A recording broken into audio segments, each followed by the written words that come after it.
Hey folks, Anthony here. Hey, so I had a client that came to me yesterday and they were talking about triggers. They were talking about being triggered by an individual that works with them. And one thing that I want you to realize, well, let me give you a little history first. First of all, when I first started coaching, I used to be like everybody else and say, yeah, you got to work through your triggers because your triggers are telling you something, about you and so on and so forth. All right. The more and more I started working with this, and the more I evolved and the more I grew, the more I realized that we are all infinite beings. And as such, our reality is only our reality. No one has any power in your reality except that which you give them. There is no second cause. Okay? The second cause is only that which you give them. So there's nothing on the outside that causes anything for you. There's not. The only way that happens is if you allow it to happen. If you give whatever entity that's on the outside or circumstance or thing, whatever it is, if you give them that power, then that power now becomes theirs, and they're the one that's running your reality instead of you. All right? So, let's take a look at this. I'm going to tell you about the triggers, and they don't have any meaning, by the way. You're the one who's giving them the meaning. Okay? So that's the first thing you need to realize, is that a trigger has no meaning without you. All right? There is nothing in your reality that has any meaning without you. You're the one that gives it meaning. Okay?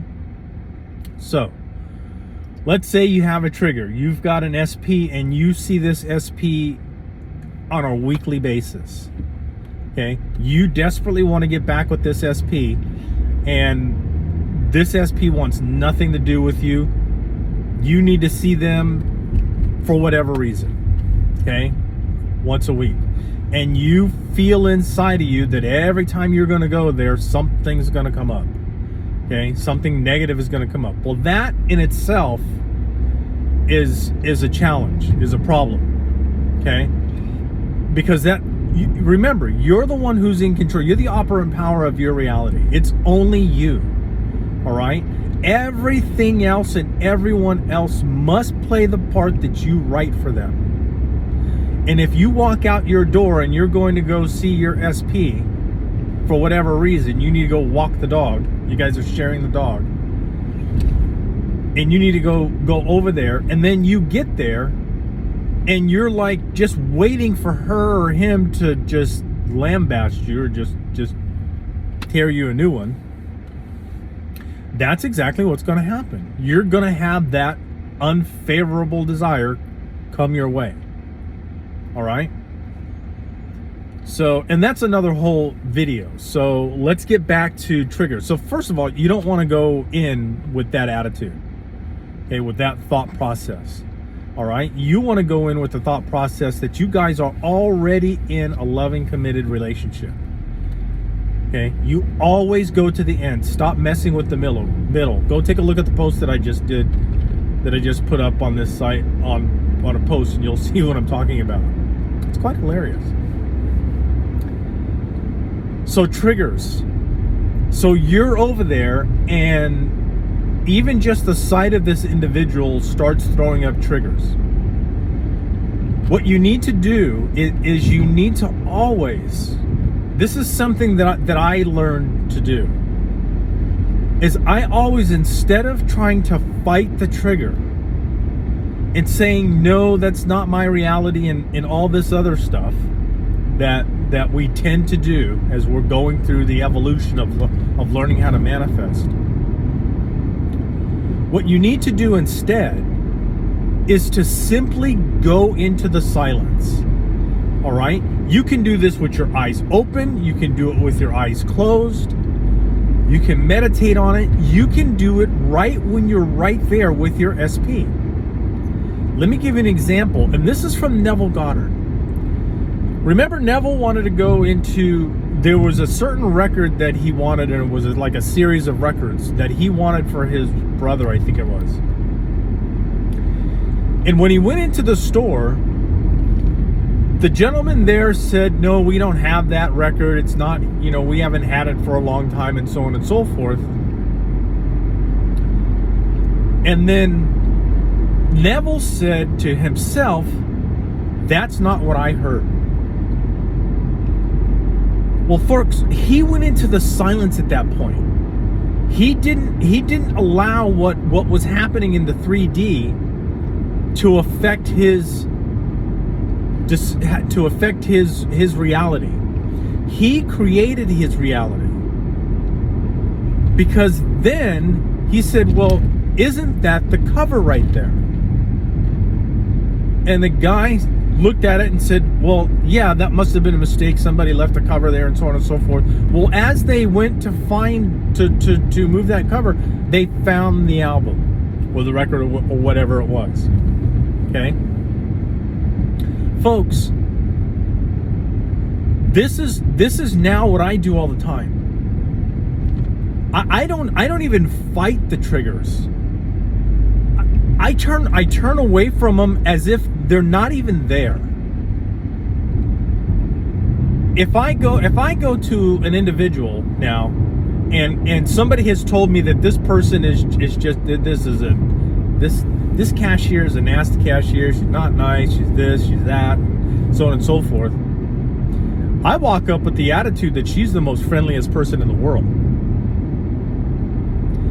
I don't even allow that to affect me. And if for some reason she does seem like she's having a bad day, and she says something offhanded or rude to me, I simply say, that's not what she said. This is what she actually said to me. And I say that in my mind. And it's amazing sometimes to see that these people will change in an instant when this happens. So folks, this is what you need to do with those triggers. You need to go inside yourself. Now triggers normally happen when you're dealing with, either money issues, or you're dealing with an SP or something like that. So this is a known type of situation. It's not exactly like the one that I just shared with you, okay, about a cash register. Okay. So you'll have a trigger. Something's going to trigger you, with this individual. And so instead of reacting to the trigger, be aware of the fact that you're now triggered from this event, from something you saw, from something somebody said to you. And go in the silence, go within. And then instead of replaying that trigger over and over and over again, which is what we do, which is what we tend to do, go back to your end story and play that desired end story over and over and over again. Okay? Now, when you first start dealing with triggers, you may be doing this 100 times a day. Okay? I know that's what I had to do. I started messing around with this for like 100 times a day, dealing with this stuff. And you may have to do the same thing. All right? But that's how you deal with these triggers. Okay? That's the way you deal with them. There's no frustration in that now. You're not trying to fight something. The more you fight something, and the more you put some type of focus upon it, the more it's going to show up. So what you want to have showed up is you want to have showed up, instead of a trigger like that continually happening over and over and over again, you want your end story to show up all the time. All right? So this is where persistence comes in. This is where Neville Goddard was talking about persistence. And this is how you do it. So folks, thanks for listening, and remember, you've got this.